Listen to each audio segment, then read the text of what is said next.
నమస్కారం మేడం. నమస్తే. పవన్ కళ్యాణ్ గారు రీసెంట్‌గా ఒక ప్రెస్ మీట్‌లో చెప్పడం చూస్తున్నాం. అంటే తనని కలిసే వాళ్ళు అల్లరి ముఖాలు ఉంటున్నారు. వాళ్ళు చేత్తో బ్లేడ్‌లు తెచ్చుకొనొచ్చి కోస్తున్నారు. అంటే సెక్యూరిటీ గార్డ్‌లని గానివ్వండి, నన్ను గానివ్వండి అని చెప్పేసి ఆరోపణలు చేయడం చూస్తున్నాం. అంటే ఏ సందర్భాల్లో ఇవి జరుగుతున్నాయి? మరి పవన్ కళ్యాణ్ గారికి ఒక్కరికే ఇలా జరుగుతుందా? ఇలా కోయడం అనేది? మరి దీన్ని ఏ విధంగా చూడొచ్చంటారు మేడం? ఏదేమైనా కూడా దానికి జరగటం అనేది చాలా దురదృష్టకరం విషయం. ఎందుకంటే ఒక సినిమా హీరోగా కనుక ఆయన చూడటానికి చాలామంది కూడా రావటానికి అవకాశం ఉంటది. చూడాలనే ఒక ఇంట్రెస్ట్ ఉంటది కాబట్టి జనాల్లో అందరూ ఆబ్వియస్లీ ఆయన దగ్గరికి చేరటానికి ప్రయత్నిస్తారు. సరే అది కూడా కాకుండా జనసేన నాయకుడు, అధ్యక్షుడు కూడా, పార్టీ అధ్యక్షుడు కూడా కాబట్టి సో కంపల్సరీ ఎవరికైనా చూడాలనే ఆతృత ఉంటది. కానీ దానిలో కూడా వైసీపీ అల్లరి మూకని కొంచెం దానిలో పెట్టి సో అట్లా కొంచెం అక్కడ ఆయన దగ్గరకు వచ్చే వాళ్ళకి అంటే సెక్యూరిటీ వాళ్ళకే కానివ్వండి, పవన్ కళ్యాణ్ గారికే కానివ్వండి, అక్కడికి వచ్చే చూడటానికి వచ్చే వాళ్ళే కానివ్వండి, ఇంకా నాయకులే కానివ్వండి, కార్యకర్తలు ఇట్లా ఆ జన సమూహంలో ఎవరినైనా కూడా గాయం చేసేటట్టే కనపడుతున్నారు. అంటే ఏదో ఒకటి అట్లా అక్కడికి వెళ్తే ఏదో ఒకటి జరుగుతుందని ఒక భయభ్రాంతులకు గురి చేసే విధంగానే తయారయ్యింది. సో అదే పవన్ కళ్యాణ్ గారు కూడా ఏం చెప్తున్నారంటే ఒక ప్రోటోకాల్ పాటించి ఒక క్రమశిక్షణతో ఉంటే మనం అందరితో కలిసి నేను ఫోటో దిగడానికి సిద్ధమే నేను అని చెప్పి చెప్తున్నారు. అది కరెక్ట్ పద్ధతే. ఎందుకంటే అందరూ ఈ అల్లరి మూకతో కలిసిపోయిన వాళ్ళు ఇప్పుడు నాయకులు కార్యకర్తల్లో కలిసిపోయి వాళ్ళు అలా డిస్టర్బెన్స్ క్రియేట్ చేస్తున్నారు అనేది అయితే అర్థమవుతుంది. ఒక హీరోని చూడాలని వస్తారు కదా విలేజెస్లో ఇప్పుడు పాదయాత్ర చేస్తున్నారు. ఆయన పిఠాపురంలో పర్యటిస్తున్నారు ఇప్పుడు.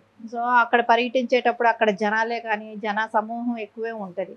సో ఆ జనాలు ఈ అల్లరిమూక చేరి ఆయన డిస్టర్బెన్స్ క్రియేట్ చేసి ఆయన్ని కొంచెం ఆయన దగ్గర వరకు వెళ్ళే ప్రజలను కూడా భయభ్రాంతులు గురి చేసే విధంగా తయారవుతున్నారంటే అర్థమవుతుంది. ఇది ఖచ్చితంగా వైసీపీ వాళ్ళు చేస్తున్న పని.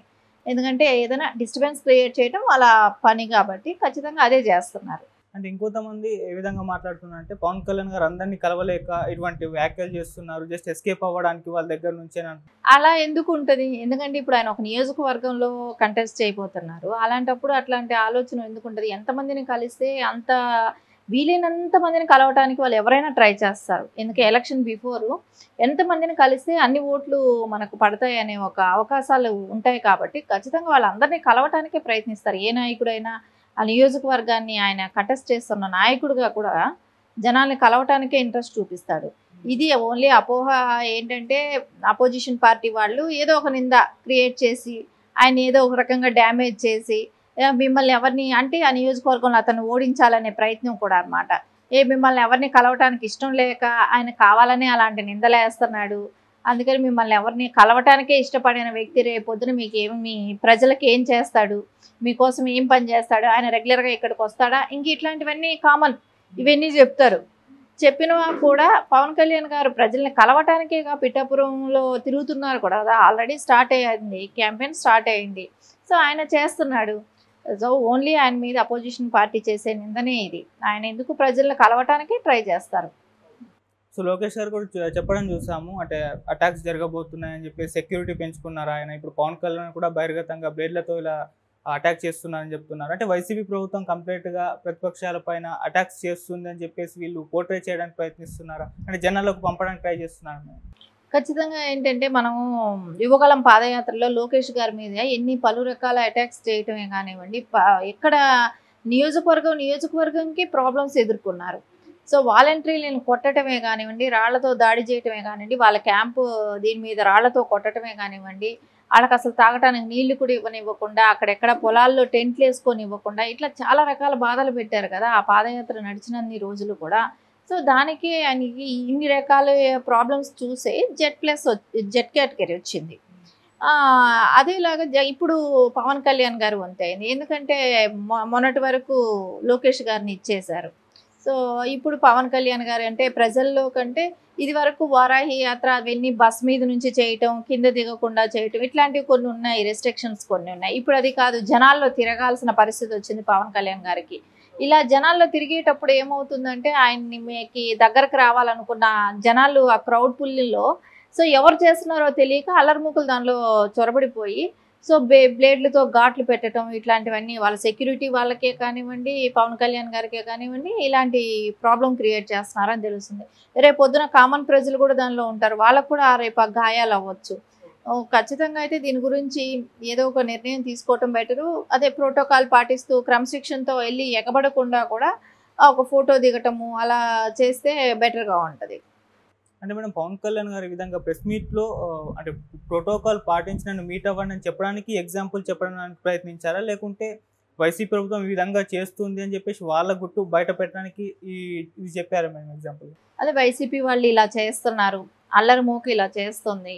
సో, మనమే జాగ్రత్తగా ఉండి, మనం ప్రోటోకాల్ పాటించుకుంటూ, మనం ఏది కావాలో మన పని మనం చేసుకెళ్దాం. అల్లరి మూకకి ఆ ఛాన్స్ ఇవ్వకుండా ఉందాం. సో, మనం క్రమశిక్షణతో ఉందామనే కానివ్వండి, మీకు కావాల్సిన ఫోటో నేను ఇవ్వటానికి ప్రతి ఒక్కరికి ఇవ్వటానికి నేను సిద్ధమే అని చెప్పటమే కానివ్వండి, కొంచెం ఒక హీరో కాబట్టి కొంచెం జనాల్లో క్రేజ్ ఉంటది. దగ్గర వరకు వెళ్ళాలి అని ఇంక మరి ఆ నియోజకవర్గాన్ని కంటెస్ట్ చేస్తున్నారు కాబట్టి ప్రతి ఒక్కళ్ళకి కూడా ఆశ ఉంటది. పవన్ కళ్యాణ్ గారి దగ్గరికెళ్ళాలి, ఆయనతో ఫోటో దిగాలనేదే గానీ వాళ్ళకందరికీ ఒక ఆశ ఉంటది. సో, కంపల్సరీ అది తీర్చాలనే ఆశ కూడా పవన్ కళ్యాణ్ గారికుంటది.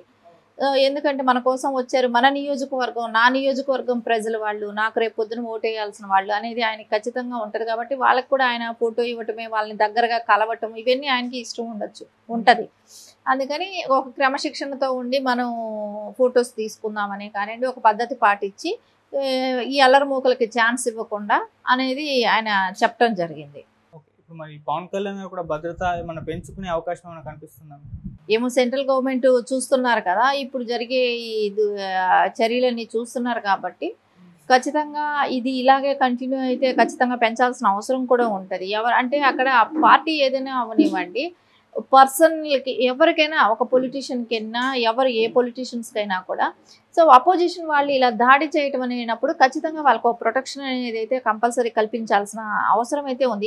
ఎట్లాగో స్టేట్ గవర్నమెంట్ అయితే అట్లాంటి ప్రొటెక్షన్ ఇవ్వదు ఆ ఆపోజిషన్ పార్టీ అదే అయినప్పుడు. సో దానికి సెంట్రల్ గవర్నమెంట్ అయినా చొరవ తీసుకొని కంపల్సరీ ప్రొటెక్షన్ అనేది ఇవ్వాల్సిన అవసరం కూడా ఖచ్చితంగా ఉంది. Thank you so much.